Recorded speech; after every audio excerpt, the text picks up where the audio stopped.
Bom dia, queridos. Graça e paz. Gostaria de compartilhar um pouco com você nesse dia sobre a questão desse evangelho que tem sido pregado hoje. O evangelho, digamos assim, intelectual. Esses dias eu postei uma frase no nosso site dizendo assim: o que sobra de intelectualidade nos púlpitos falta-nos de poder. Lembrando de um texto que Paulo diz: irmãos, quando eu fui até vós, eu não fui com palavra de sabedoria humana, conhecimento humano, mas eu fui com poder. Queridos, o que nós precisamos entender que o Evangelho é poder de Deus. O Evangelho ele é poderoso para mudar a nossa vida, para mudar a nossa história. Queridos, o Evangelho ele não é entendido na mente humana. Muitas pessoas querem entender Deus de uma forma intelectual. 1 Coríntios capítulo 3 diz que o homem natural não entende as coisas de Deus. Não pode entender que o Evangelho ele é discernido no teu espírito. Então nós temos muita intelectualidade, pouca mudança. Muita gente tentando explicar um monte de coisas. Queridos, existem coisas que você só vai desfrutar por fé. A cura você não entende, você desfruta dela. Então não adianta, nós sabemos falar. Existe muitas pessoas conseguem falar sobre muitas coisas, mas não conseguem viver. Queridos, eu não quero um evangelho intelectual, eu quero um evangelho que funciona, eu quero um evangelho funcional. Eu penso que é isso que você quer também.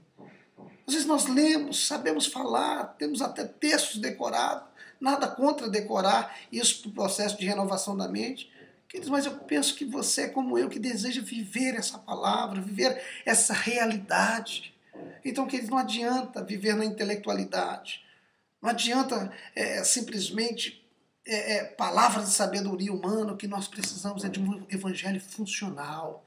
Esse evangelho funcional ele funciona por fé. Esse evangelho funcional é um evangelho de prática. É onde você crê naquilo que Deus diz, porque aquilo que Deus diz é a verdade. Aquilo que Deus diz sobre a sua saúde é a verdade, não é aquilo que o médico diz. O que Deus diz sobre a tua condição conjugal, familiar, essa é a verdade. Nós precisamos acreditar nisso. Não de uma forma intelectual, mas um evangelho, mas de uma forma prática, de uma forma real. Creia nisso. Creia nessa realidade. Creia que isso funciona. A palavra de Deus diz, Hebreus 4:12, ela é viva e eficaz. Ela funciona na tua vida, queridos. Começa a viver a palavra, começa a praticar a palavra. Você vai ver, queridos, que o evangelho não é intelectual, ele não é palavra, ele é vida, ele é real. A palavra de Deus, ela é real para a tua vida. Então, não é falar, é viver. Não é teoria, é prática. O evangelho é prática, queridos.